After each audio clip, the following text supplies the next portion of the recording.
عمرك استصغرت حاجة وقلت بسيطة؟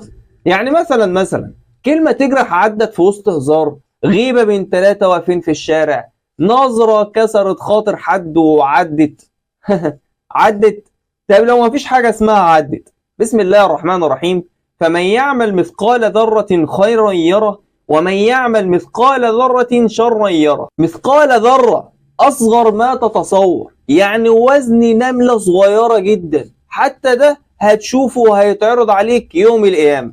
مش بس الكبائر لكن الذرات. النبي صلى الله عليه وسلم قال: إياكم ومحقرات الذنوب فإنهن يجتمعن على الرجل حتى يهلكنه. الذنب الصغير مش بيبقى صغير لما يتكرر، ومع الوقت اللي كان حاجة بسيطة يبقى حمل تقيل.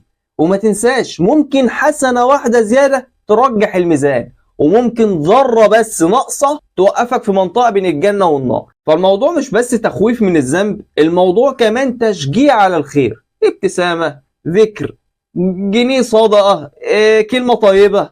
ولو وقعت باب الاستغفار مفتوح. النبي صلى الله عليه وسلم كان بيستغفر في اليوم أكتر من 70 مرة، وقال عن سيد الاستغفار: إن من قاله صادقا ومات من يومه دخل الجنة. فما تبخلش بالاستغفار، ولا تقلل من حسنة، ولا تستهين بذنب. ملحوظة مهمة: في فرق بين حق ربنا عليك وحق الناس عليك. حق ربنا بابه مفتوح، توبة صادقة، استغفار، حسنات تمحو سيئات. لكن حق العبد على العبد ما يروحش غير لما هو يسامح. وركز معايا في اللي جاي لأنه فيلم رعب. ممكن كلمة تتقال في وقت غضب تاخد منك حسنات سنين. صلاة بكيت فيها هياخدها واحد انت اتكلمت في حقه واغتبته. زكاة او صدقة طلعتها هياخدها واحد انت شتمته او بنت طعنتها في شرفها. صيام انت تعبت فيه هياخده واحد اكلت عليه حق او ظلمته.